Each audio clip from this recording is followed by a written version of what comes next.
Electrochemistry का एक portion है आपका फैराडे लॉ। इन्होंने 3-4 लॉ दिया जिसके बारे में हम लोग यहाँ पे चर्चा करेंगे। ऑलमोस्ट आपका 2 लॉ आप लोग को पढ़ना है, Faraday first law, second law, और एक और कहीं कहीं आपको बुक में मिल जाएगा जो लिखा रहता है Faraday's law of gaseous electrolytic product. ठीक है, वो कहीं है नहीं, तो पहले हम लोग 2 लॉ जो हम लोग पढ़ते हैं उसके बारे में चर्चा कर लेते हैं। तो जो पहला लॉ है हमारा, फर्स्ट जो लॉ है हमारा, वो क्या है? Faraday's first law.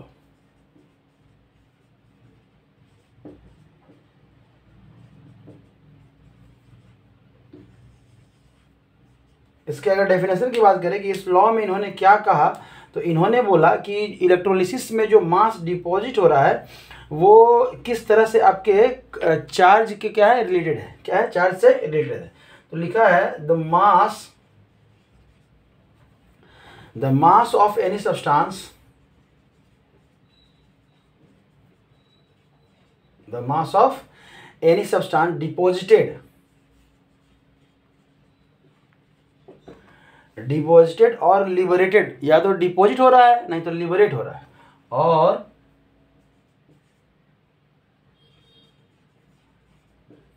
liberated at any electrode, किसी भी इलेक्ट्रोड पे। और इलेक्ट्रोड के बारे में हम लोग जानते हैं, ये मेटल स्ट्रिप होता है 2 टाइप का, कैथोड और एनोड। ठीक है, इज डायरेक्टली प्रोपोर्शनल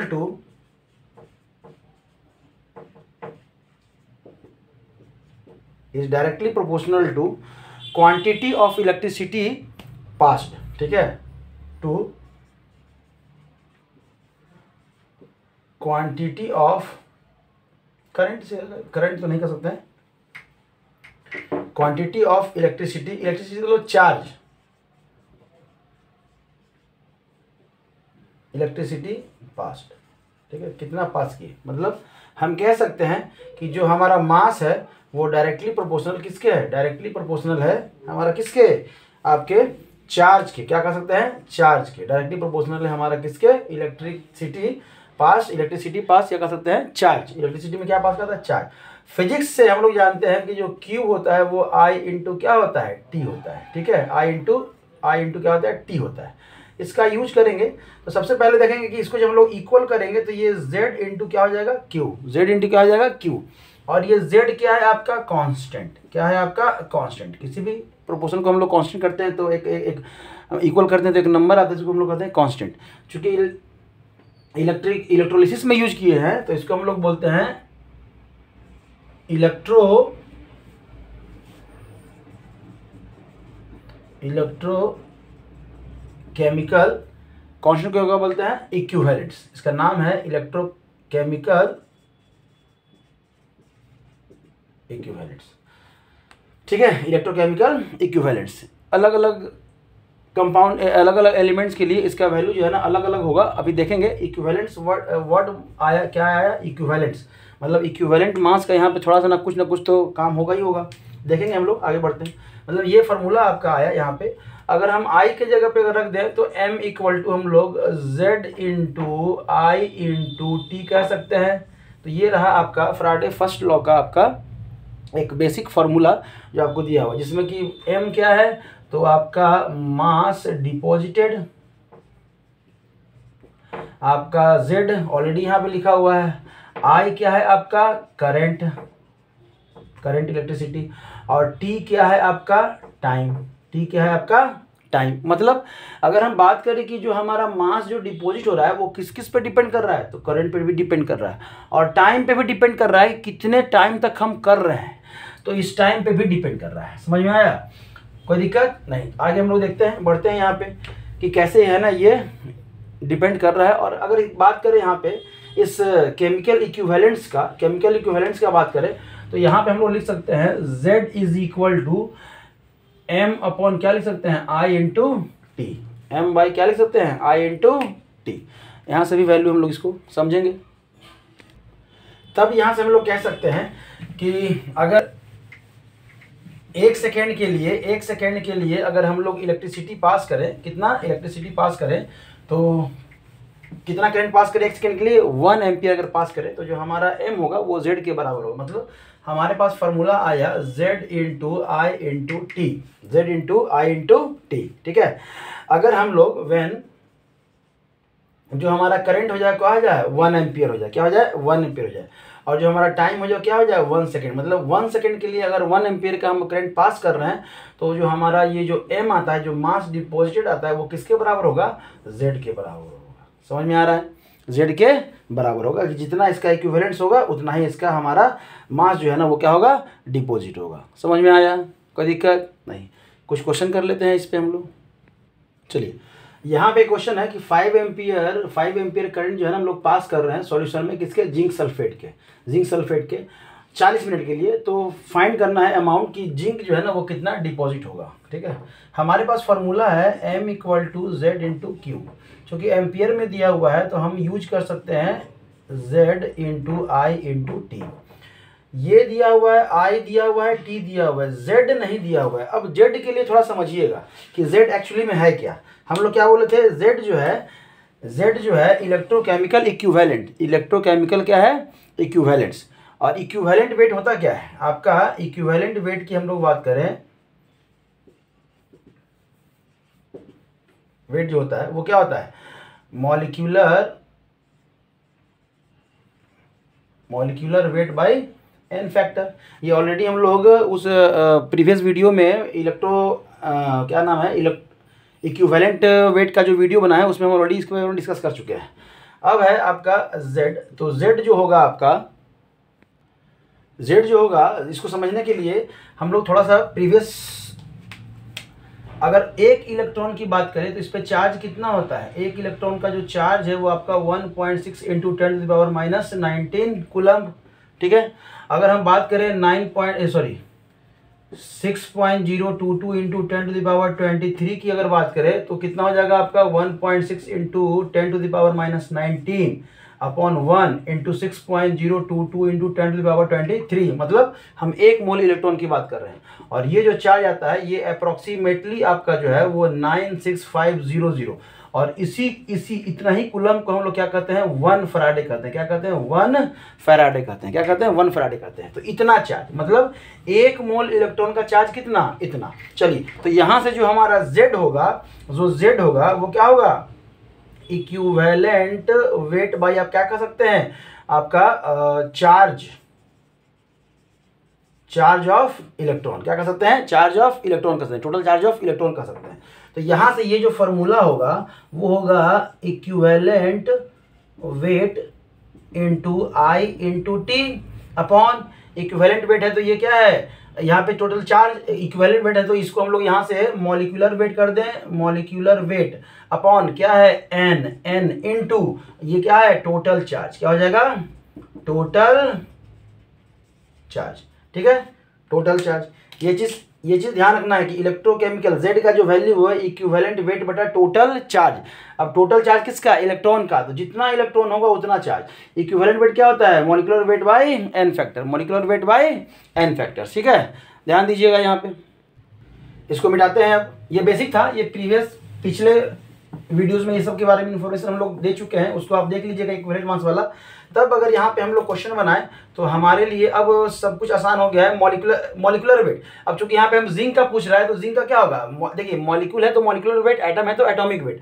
तो जिंक का जो वेट होता है वो कितना होता है, 65 अप्रोक्सीमेटली। मान के चलिए कि Zn का दिया हुआ है आपका 65 दिया हुआ है, मान लीजिए जैसे 65.39 होता है, 65 ही मानिए, तो 65 अपॉन इंटू कितना हो जाएगा आपका आई कितना दिया हुआ है आपका 5 एम्पियर दिया हुआ है, इंटू टाइम कितना दिया हुआ है आपका 40 मिनट दिया हुआ है। कितना, अब 40 मिनट दिया हुआ है, इसको क्या करेंगे, सेकंड में चेंज कर देंगे। ठीक है, अपॉन आपका इक्विवेलेंट मास बाई n कितना है, मतलब जिंक जो है, जिंक सल्फेट में कितना इलेक्ट्रॉन लूज करेगा, तो 2 इलेक्ट्रॉन लूज करेगा। क्यों, क्योंकि जो जिंक होता है वो +2 ऑक्सीडेशन स्टेट में ही आएगा, इसके अलावा कोई ऑक्सीडेशन स्टेट में नहीं आएगा। 2 हो गया इंटू, अब 1 मोल इलेक्ट्रॉन पे चार्ज कितना था, 96500, तो 2 मोल इलेक्ट्रॉन पे, तो 2 से मल्टीप्लाई कर दीजिए। क्या कर दीजिए, 2 से मल्टीप्लाई कर दीजिए।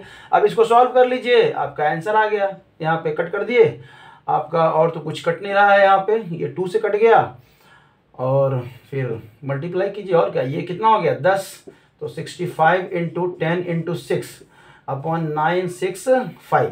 तो 5 बार में तो 5 1 जा 5 3 जा 5 1 जा आपका 5 9 जा और 5 3 जा। इसके बाद जो भी है ना आप सॉल्व करके लाइए, ओवरऑल आंसर जो है आपका लगभग जो है वो अप्रोक्सीमेटली मान के चलिए किसके बराबर आएगा, 4 के बराबर आएगा। ठीक है, 4 क्या आएगा, ग्राम आएगा। समझ में आया, 4 क्या आएगा आपका, ग्राम आएगा। ठीक है, तो मास डिपॉजिट आपका ये रहा। Z का वैल्यू ऑलरेडी आपको दिया रहेगा, अगर नहीं दिया रहेगा तो हमारा तरीका था हम लोग जो निकाले वो निकाले equivalent mass by total charge, उसी को कहते हैं इलेक्ट्रोकेमिकल इक्विवेलेंट। ठीक है, नेक्स्ट क्वेश्चन करते हैं हम लोग, या नेक्स्ट फ्राडे लॉ पे हम लोग चलते हैं। एक क्वेश्चन है आपका कि फाइंड इक्विवेलेंट वेट फाइंड करना है। क्या फाइंड करना है, इक्विवेलेंट वेट मेटल का, जो कि 3 एम्पियर करंट और 50 मिनट के लिए अगर हम लोग इसको पास कर रहे हैं तो इतना ग्राम डिपॉजिट हो रहा है। हमारे पास फॉर्मूला है M = Z × I × T। इसको भी थोड़ा सा अगर बढ़ा दे तो ये होता है इक्विवेलेंट मास बाय 96500 और इंटू I × T। यही पूछ रहा है, ये दिया हुआ है आपका, दिया हुआ है 1.8 इज इक्वल टू, गिवन है 1.8 is equal to equivalent mass आपको पता नहीं है, करंट आपको दिया हुआ है 3 एम्पियर, टाइम आपको दिया है वो 50 मिनट। इसको हम लोग सेकंड में चेंज करेंगे तो मिनट को सेकंड में चेंज करने 60 से मल्टीप्लाई करते हैं और ये है 96500। यहाँ से आप 2 0 काट सकते हैं, यहाँ से ये जो है ये 18 बाई मान के चलिए 10 है। ठीक है, is equal to E into 3 और इंटू अगर करें तो 30 हो जाएगा। ठीक है, ये 3 इंटू इतना अपॉन 965 और 0 तो कट गया है। तब आपका अगर इस सब को इधर लेके आए तो ये 18/10 और ये इधर मल्टीप्लाई में डिवाइड में है तो इधर आपके मल्टीप्लाई में हो जाएगा और ये आपका क्या हो जाएगा 3 × 30 इक्वल टू क्या है E। तो ये 3 से 6 बार में और ये 3 से 10 बार में, तो ये कितना बार में, 2 बार में। इनको मल्टीप्लाई कर दीजिए, 10 और 12 और 1 13, 18 और 1 19 और बटा कितना हो जाएगा 100, मतलब ये 19.3। ये आपका क्या आ गया, इक्विवेलेंट मास। क्या आ गया, इक्विवेलेंट मास। समझ में आया। तो ये ऐसा क्वेश्चन ही आपका फर्स्ट लॉ ऑफ फ्राडे से पूछेगा, ये मैक्सिमम हो गया, नहीं तो ये Z का वैल्यू ऑलरेडी दिया रहेगा, ध्यान दीजिएगा। चलते हैं हम लोग सेकेंड लॉ पे। अब इसकी बात करें व्हेन, सेकेंड लॉ की अगर हम लोग बात करते हैं, किसकी बात करते हैं, फ्राडे सेकेंड लॉ। ठीक है, फ्राडे सेकेंड लॉ। तो इसका जो डेफिनेशन हो जाएगा, इसका डेफिनेशन होएगा when same amount of current या electricity is pass through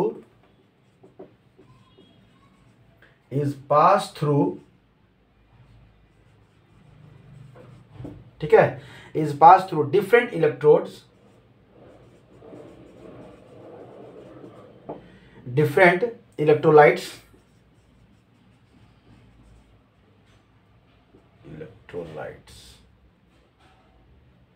different lights. ठीक है, तब क्या हो जाएगा, जो मास डिपॉजिट होगा इसमें, द मास डिपॉजिटेड या लिबरेटेड, ठीक है, डिफरेंट आयन का mass of different ion liberated या डिपॉजिटेड, बोलिए deposited at electrode are directly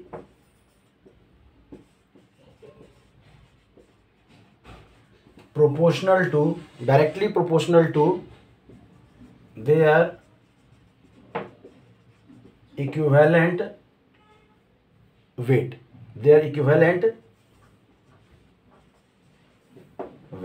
ठीक है, their equivalent weight। Second law है। ठीक है, सेकेंड लॉ, यहां से ये क्या बोल रहे हैं कि जो मास आपका डिपॉजिट हो रहा है वो डायरेक्टली प्रोपोर्शनल टू है क्या है, इसके इक्विवेलेंट वेट के। तो आप यही कह सकते हैं इक्विवेलेंट वेट। ठीक है, तो मतलब यहाँ से डायरेक्टली प्रोपोर्शनल हो गया। तो अगर इसकी हम बात करें कि दो अलग अलग डिफरेंट इलेक्ट्रोड की बात कर रहे हैं, दो डिफरेंट इलेक्ट्रोड की बात कर रहे हैं, तो इनका जो रेशियो होगा ना वो क्या होगा, सेम होगा। इनका रेशियो मतलब यहाँ से ये सेकंड लॉ जो दिया है वो M1/M2 इक्वल टू E1 बटा क्या है आपका E2। समझ में आ रहा है, मतलब इसको आप इस तरह से भी कह सकते हैं कि जब ये है तो मतलब m/e इक्वल डायरेक्टली प्रोपोर्शनल क्या हो जाएगा, कांस्टेंट के। देखिए बहुत सारे बच्चे सोचेंगे कि अच्छा ये इधर आ गया, कुछ बचा ही नहीं, कुछ नहीं बचा मतलब क्या, 1 बचेगा ना, 1 बचेगा तो ये क्या कहलाता है, 1 कांस्टेंट कहलाता है। ठीक है, तो यहीं से ये फार्मूला आपका आया है। ये से रटना नहीं है, समझ लीजिएगा कि हमारे पास फर्स्ट लॉ से जो है ना एक फार्मूला मिला हमको, फर्स्ट लॉ से एक फार्मूला मिला। क्या फार्मूला मिला, थोड़ा ध्यान दीजिएगा यहाँ पे। फर्स्ट लॉ से जो है ना हमें यही फार्मूला मिला कि m इज इक्वल टू आपका क्या है, z into I into T. ठीक है, और ये लॉ क्या बोल रहा है कि सेम अमाउंट ऑफ करंट। तो अगर बात करें m1 बात करें तो यहाँ पे z1 हो जाएगा, और ये m2 बात करें तो ये z2 i इंटू टी। ठीक है, अब हम m1 अपॉन m2 अगर हम लोग कर रहे हैं तो यहाँ पे क्या आएगा आपका, z1 it upon z2 it।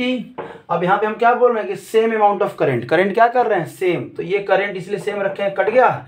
अब same amount of current pass होगा तो टाइम भी तो सेम ही होगा ना, क्योंकि सेम करंट अगर पास कर रहे हैं तो टाइम सेम होना चाहिए, सेम है, ये कट गया।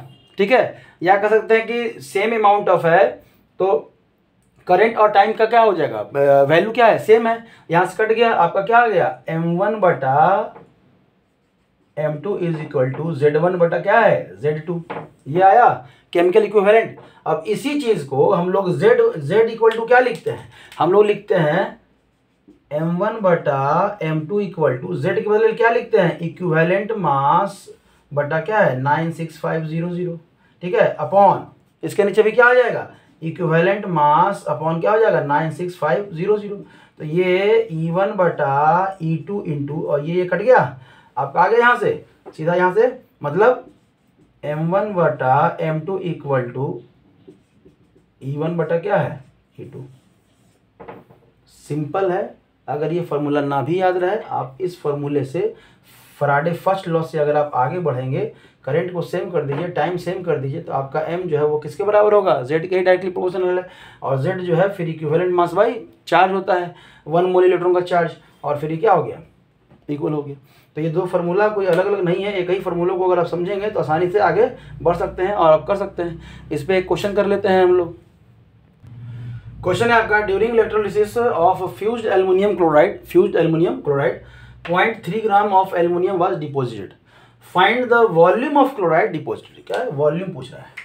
ठीक है, घबराइएगा नहीं, टेंशन नहीं है हमारे पास।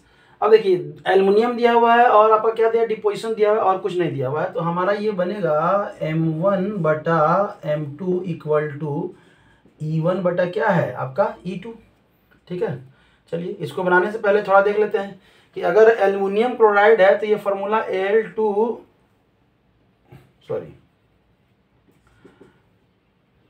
AlCl3 यही है। इसके अगर आप तोड़ेंगे तो एल्युमिनियम पे +3 चार्ज और क्लोरीन पे कितना है, -1 चार्ज। ठीक है, लेकिन क्लोरीन किसके है, ये क्या बोल रहा है, वॉल्यूम पूछ रहा है, तो मतलब गैस के फॉर्म में है, गैस के फॉर्म में है तो आप यहाँ पे Cl2 ले लीजिए, क्लोरीन निकलेगा तो किसके फॉर्म में निकलेगा, Cl2 के फॉर्म में निकलेगा। चलिए अगर Cl2 के फॉर्म में निकल रहा है तो आपका जो इक्विवेलेंट मास होता है वो मॉलिक्यूलर, तो एल्युमिनियम का हो जाएगा 27 बाई कितना हो जाएगा, चार्ज 3।